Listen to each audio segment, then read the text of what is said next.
Summit of fire എന്ന രഹസ്യ പേരിൽ ഇസ്രായേൽ ഖത്തറിൽ ഹമാസ് നേതാക്കൾക്ക് നേരെ നടത്തിയ ആക്രമണത്തിന്റെ കൂടുതൽ വിശദാംശങ്ങൾ പുറത്തുവന്നിരിക്കുകയാണ്. ഹമാസ് നേതാക്കൾ പതിവായി കൂടിക്കാഴ്ച നടത്തുന്ന സ്ഥലം തിരിച്ചറിഞ്ഞതിന് ശേഷമാണ് 15ഓളം ഇസ്രായേൽ യുദ്ധവിമാനങ്ങൾ ആക്രമണം നടത്തിയത്. 10ഓളം ആക്രമണങ്ങൾ നടന്നുവെന്നാണ് റിപ്പോർട്ടുകൾ സൂചിപ്പിക്കുന്നത്.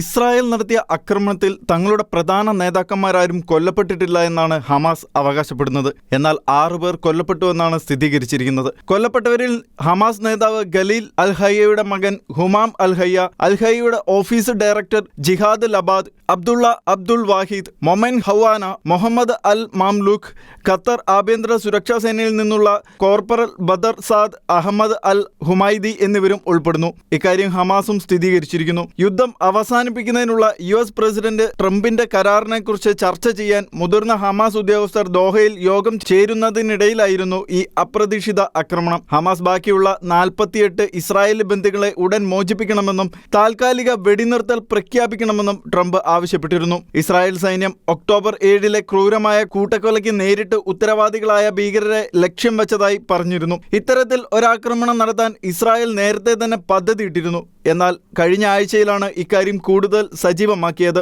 അക്രമത്തിന്റെ ഉത്തരവാദിത്തം ഇസ്രായേൽ പ്രധാനമന്ത്രിയുടെ ഓഫീസ് ഏറ്റെടുത്തിരുന്നു. ഇസ്രായേലിന്റെ വിമാനങ്ങളെ ഖത്തറിലെ റഡാറുകൾക്ക് കണ്ടെത്താൻ കഴിഞ്ഞിരുന്നില്ല എന്നാണ് കരുതപ്പെടുന്നത്. ഖത്തർ വ്യോമാതിർത്തിയിൽ പ്രവേശിക്കാതെ തന്നെ ഇസ്രായേലി യുദ്ധവിമാനങ്ങൾക്ക് സ്റ്റാൻഡ് ഓഫ് മിസൈലുകൾ ദൂരെ നിന്ന് വിക്ഷേപിക്കാൻ കഴിയുമായിരുന്നു എന്നാണ് പറയപ്പെടുന്നത്. സ്ഫോടനത്തെ തുടർന്ന് ഹമാസ് നേതൃത്വം താമസിച്ചിരുന്ന കെട്ടിടങ്ങൾ ഇപ്പോഴും വലിയ മാറ്റങ്ങളൊന്നുമില്ലാതെയാണ് കാണപ്പെടുന്നത്.